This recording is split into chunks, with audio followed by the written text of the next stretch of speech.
Jaz bi se malo poglobila v to mediacijo danes in tudi se vprašala, kaj je drugačnega v teh 15-20 letih. Lepo obletnico praznuje naše društvo 15 let, vendar vemo, da v Sloveniji ponujamo aktivno mediacijo 20 let, že 21. leto teče, odkar smo na sodišču začeli z mediacijami. 20 let je dolga doba, lepa doba in imam občutek, ali vsaj mogoče srečo, da me že nekaj časa nihče ne sprašuje na način, kaj pa je to meditacija, kaj pa ti meditatorji tukaj delajo, tega ni več. Sedaj že ljudje vedo približno, da je mediacija miren način reševanja sporov, ker nevtralna tretja oseba, mediator, pomaga strankam, da najdejo tisto rešitev spora, ki je za njih najboljša in o tem stranki skleneta dogovor. Seveda, ali je v teh 20 letih tudi mediacija, ali so postopki mediacije vplivali nazaj na sodišče? Nimamo še nobene raziskave na to temo. Ko me je Srđan zaprosil, da bi v oktobru imela za njihovo društvo predavanje na to temo, sem začela razmišljati o tem, kako je pravzaprav vpliv mediacije tudi na sodišče. Postalo je sodišče s tem, ko ponuja mediacijo strankam, nek forum, kjer se srečujejo ljudje pred sojenjem, če tako rečem, med sojenjem, če gre za mediacijo med sojenjem in pri nas na višjem sodišču tudi v fazi pritožbenega postopka. To je ogromna pridobitev za ljudi in tista sodišča, ki to izvajajo, žal ne vsa, pač res ponujajo strankam to možnost, da se kadarkoli v postopku pred pravnomočnostjo sodbe skušate na drug način dogovoriti. To je velika prednost in tudi možnost za stranki. Moram povedati, da se vedno večkrat pojavljajo tudi mediacije v izvršilnih zadevah. Pred našim sodiščem višjim smo imeli nekaj takih zadev, kjer so se stranke torej po pravnomočnosti sodbe dogovorili, da svoje razmerje na podlagi terjatev, na podlagi pravnomočne sodbe uredita na novo v fazi izvršbe. In to je tudi nekaj dobrodošlega, nekaj česar prej nisem nikoli videla. Še bolj mogoče sem vesela kot predsednica društva, da se razvija mediacija pred sojenjem, torej pred vložitvijo tožbe. Z velikim zadovoljstvom sem sprejela družinski zakonik, ki je prinesel veliko spremembo, torej pri Centru za socialno delo ponujajo, torej država ponuja staršema brezplačno mediacijo, možnost, da se dogovorita o vseh družinskih zadevah, celo o nekaj, kar ni družinski spor, to je, kako razdeliti skupno premoženje, zato da ne bi pač spori hodili odnosom med staršema, zlasti pa seveda, da ne bi trpeli otroci. Torej, to je velika novost, velik razvoj v tem času, ko pomislim, kaj se je vse dogajalo, in da seveda država to ponuja brezplačno, velika prednost. Tudi sem ugotovila, da imamo v tem času nastanek mediacijskih centrov zunaj seveda sodišč, zunaj tudi Centra za socialno delo, pri tem mislim na številna poklicna združenja, na zbornice, kjer se sedaj ponuja mediacija in možnost, da stranki tam rešita probleme. Tako spori med izvajalcem neke dejavnosti in stranko, kot seveda tudi med samimi poklicnimi kolegi, naprimer, če govorimo zdaj o Slovenskem zavarovalnem združenju, to ponuja mediacijo med zavarovalnicami, pa tudi mediacijo med potrošniki, tudi strankami, zavarovanci in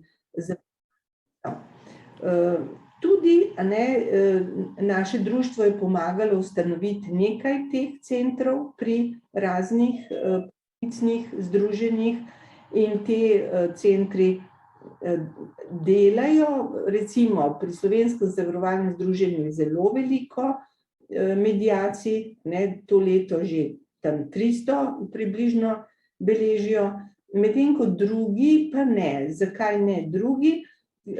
Ker so se zavarovalnice dogovorile v svojem ustanovnem oziroma v teh aktih, da obvezno sprejmejo ponudbo stranke za mediacijo, če to stranka želi, pa tudi morajo poskusiti, pa tudi če mislijo, da je treba to škodo odkloniti, da ni utemeljen zahtevek, morajo poskusiti mediacijo. In kaj se še pokaže, ker to je en projekt, ki ga nekoliko spremljam, pokazalo se je, da v veliko primerih, ko zavarovalnice odklonijo škodo, ker so prepričane, da zahtevek ni utemeljen, ko razložijo to na lep način, torej svojim zavarovancem ali pa oškodovancem, te ne vložijo tožbe, ker razumejo, zakaj je prišlo do odklonitve te škode. Ko pa menijo seveda, da je zahtevek utemeljen, pa vložijo tožbo. Zame je mediacija, kjer recimo potrošnik ne vloži tožbe, ker razume, se strinja, kaj je zavarovalnica odklonila, nek zahtevek, uspešna mediacija. Kljub temu, da ni poravnave, ampak ni tožbe, spor je rešen.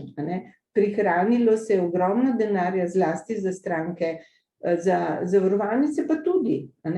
In recimo zanimivo je spremljati, ker so več ali manj skoraj vsi pravniki naredili izobraževanje za mediatorje, da razumejo in kako se znajo v mediaciji postaviti. Torej, naša naloga društva, ki izvaja veliko izobraževanj, je tudi izobraziti ljudi, profesionalne, ki se udeležijo raznih postopkov, da se znajo postaviti v mediaciji za svoje stranke. Tako da, recimo, tu vidim ogromno prednost, ogromno delo, če želite, društva in zlasti nas trenerjev, ki delamo pri društvu.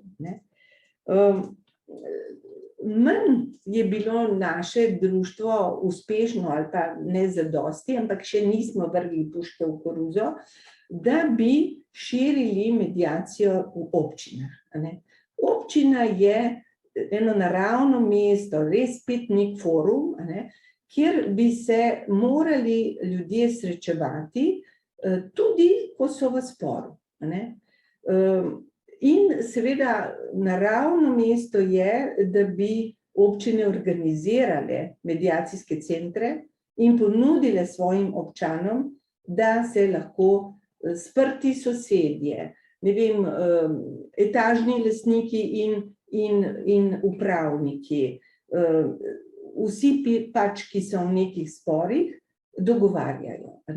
To je nekaj, kar nas še čaka. Mi smo imeli mediacijski center Ljubljana, ko je mestna občina Ljubljana imela mediacije, vendar žal ni se odločila občina, da bi nam prepustila te spore, in potem so ukinili ta odlok MOL-a in sedaj ni več centra. Ampak jaz sem prepričana, veste, to je ena tako dobra ideja, tako kot je rekel kolega Srdžan, nekaj, kar ko enkrat razumeš, ko enkrat začutiš, enostavno tega ne moreš nehati ali prepustiti, da bi se to nekako ugasnilo. Tako da mi bomo delali naprej. Za ustanovitev prvega mediacijskega centra smo celo MOL-u podelili priznanje društva. Upam, da se bo to sodelovanje nadaljevalo. Torej, občine, res potrkajte mediatorji pri županih, potrkajte, da se bo ta vrata odprla in seveda ponudite v kakšnih znanih sporih, da bi tam reševali, ko so seveda, kdaj ljudje odprejo vrata mediaciji, ko ne znajo rešiti več problema sami. Najprej se pogajajo, kot pogajanja ne gredo dalje, propadejo, takrat seveda kličejo mediatorje. Zelo se je tudi razvila mediacija oziroma informacija o mediaciji v šolah. To ni prava šolska mediacija, kot bi si mi v društvu želeli, da bi res otroci se učili o načinu reševanja sporov, ampak nekateri pač so uspeli odpreti vrata šol in tam učijo profesorje, učijo tudi učence in starše o tem, kaj je to mediacija. In tudi to je nekaj. Ni to, kar bi si naše društvo želelo, da bi na šolah res delovali mediacijski centri in da bi se otroci vsake 2 generaciji znova učili o tem, ampak je že nek začetek in na to tudi računamo, da bo to v bodočnosti se poznalo. Tukaj naše društvo veliko dela. Potem naslednje, kar sem želela povedati ob tej lepi naši obletnici, je, da sem se vprašala, kako se je pa pravzaprav mediiranje spremenilo. Ali sem v teh 20 letih spremenila kaj v svojih tehnikah. Zdaj teče vzporedno izobraževanje za mediatorje in naši mediatorji so včeraj učenci po vajah povedali zelo dobro, rekli so, sedaj vidimo, kakšen je pravzaprav ta princip, ta notranjo strukturo. In tako, kot je prej Srđan omenil, da je povedal starejši mediator, da je šele star 80 let, da je pred 10 leti razumel čisto, zakaj gre. Tudi meni se je dogajalo od začetka, da sem imela uspešne mediacije, pa nisem čisto vedela, kaj se dogaja. Kaj je tisto, kar se je zgodilo, da so se stranke dogovorile. 20 mediacij sem rabila, da sem pravzaprav razumela, zakaj gre, kakšna je moja naloga tam notri. Tako da veliko mi je dala seveda psihologija, psihoterapevtske znanja, ampak tudi znanj iz nevroznanosti. Torej, vsi smo se učili, in to ni nič novega, te dosežke oziroma iz nevroznanosti, da razložimo ljudem, zlasti tudi sami sebi, ker smo tudi mi takšni, kako reagiramo, kadar ocenimo nek položaj za nevaren ali nekega človeka za nevarnega. Takrat se seveda vključijo stari možgani, amigdala dela in imamo možnost samo napasti ali pobegati. In naše naloge so, naše tehnike so namenjene, kako stranke pomiriti, kako jih naučiti, da malo predihajo zadevo in damo možnost, da ostanejo za mizo in se pogovarjajo naprej. To ni zdaj neka strašna, bi človek rekel, znanost, kar sem se naučila. Drugo, kar je pa tudi malo kasneje prišlo do mene, informacija, tudi znana, ni to, da je nekaj novega v nevroznanosti, da imamo v možganih seveda različne centre in da je center za nagrado, center za užitek, močnejši, kot je center za strah. Ko so mi to nevroznanstveniki povedali, sem razumela, da vse moje tehnike, ki temeljijo na tem, da želim ljudem predočiti, kaj se jim lahko zgodi hudega, če se ne bodo poravnali, da je to napačno, ker nagovarjanje centra za strah ne bo uspešno. Moram povedati, da se to zdaj krasno vidi pri naših sedanjih težavah, s tem nesrečnim virusom, ko seveda gledamo, ko nagovarjajo nekateri pomembni odločilni ljudje, ljudi iz stališča grožnje, strašenja, kako ljudje, ki so recimo proti cepljenju, nočejo tega slišati in razumeti. Zakaj? Ker je tisti del možganov, ki je center za nagrado, za užitek močnejši. Če nekomu rečeš, 50% imate možnosti, da pravdo izgubite, 50% pa mogoče dobite, jaz, ki si želim zmagati v pravdi, slišim 50% lahko zmagam. Ne slišim, da lahko izgubim. In to je sicer, imamo posebne tehnike, decision tree se temu reče, pa vse to, analiziramo s strankami, ampak nekako stranke ne odzivajo se tako, kot bi mi seveda želeli. In naučila sem se redefinirati svoje tehnike. Redefinirala sem jih v smeri, da poskušamo z strankami videti, predelovati, kaj oni lahko v tej mediaciji dobijo. Torej, kaj dobim, ne kaj izgubim, če se ne poravnam. Gre za isti princip, ampak iz druge strani. In seveda, to gre počasi, ko sedimo z ljudmi in gledamo, kje so prednosti njihove v mediaciji. Seveda je to zadnje čase zelo težko, imamo hude pritiske v družbah, vsem zahodnem svetu je tako, ta tekmovalnost se stopnjuje in to pač nas vodi veselo v pogubo, ampak jaz sem prepričana, da ne bomo prišli, ne bomo propadli, da bo se človeštvo malo zaustavilo. Težko je mediirati z ljudmi, ki štartajo s principom želim vse in želim zdaj. I want it all, I want it now. To je pesem, ki je zdaj zelo moderna in ko jo pojejo naše stranke, moramo z njimi delati, da bojo dobili kaj, da bojo dobili malo kasneje ali pa na drugi način. Ne bojo pa mogoče vse, I want it all, I want it now, ne bo mogoče, ampak bo pa nekaj drugega. To, ko sem te nekako tehnike začela redefinirati, so se rezultati izboljšali. Lažje je bilo delati, ljudje so se zmehčali, kot bi se nekaj čarobnega zgodilo, pa se ni nič čarobnega zgodilo.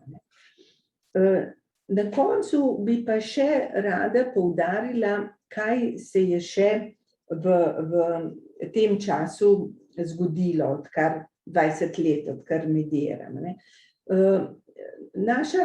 Naše društvo in seveda mediatorji v Sloveniji smo te svoje veščine in tehnike začeli ponujati ne samo ljudem, ki se izobražujejo za mediatorje, ampak tudi vsem pravzaprav, ki delajo z ljudmi. Naši, tako da rečem, ljudje, ki končajo naše izobraževanja, mnogi ne bojo medierali, mnogi. Učijo se ali zaradi znanja pogajanja, ali pa morajo zastopati stranke v mediaciji, na primer odvetniki, ali zavarovalničarji, ali notarji delati s težkimi strankami, ampak želijo recimo se enostavno učiti o sporih. Conflict management, upravljanje spori je nekaj, kar je seveda bodočnost. In tle bo društvo ima veliko nalog in bo pri tem, upam, ponudilo naši družbi marsikaj. Spomnimo se, pred leti smo imeli konferenco o postopku sprave. To je zame bila ena najlepših dogodkov, ki jih je društvo organiziralo, ko smo z mednarodnimi in domačimi strokovnjaki analizirali te postopke, kako priti do postopka rekonciliacije. Ne gre to za klasično mediacijo, gre za uporabo naših tehnik, bolj veščin, govorimo o veščinah, v dobrobit neke ideje oziroma želje, da se te večji spori, ki so ali pa spori med številnimi ljudmi ali skupinami ljudmi v družbi rešijo. Sama vidim tukaj veliko nalogo našega društva, da skušamo predočiti naši družbi, kaj lahko, kako razvijamo neke postopke, da bo v družbi manj konfliktnosti, manj takoj na nož, manj takoj na sodišče, ali pa Bog ne daj še kakšni pretepi in fizično nasilje. Naši skandinavski kolegi so razvili en poseben vid mirnega načina reševanja sporov, kar imenujejo restorative justice. Tu imamo tudi mi še nekaj nalog, da bi se to naučili oziroma udejanili, in oni uporabljajo te veščine mediatorja, tehnike, v mnogih teh postopkih, ki niso samo klasična mediacija. Poglejmo, na primer, nekaj, kar ne samo zdaj v zvezi s temi cepivi pa covidom, to je zdaj en problem, ki zelo deli družbo, ker so hudi spori. Ampak poglejmo si nekaj, kar bo hujšega, kar še pride, in to so podnebne spremembe.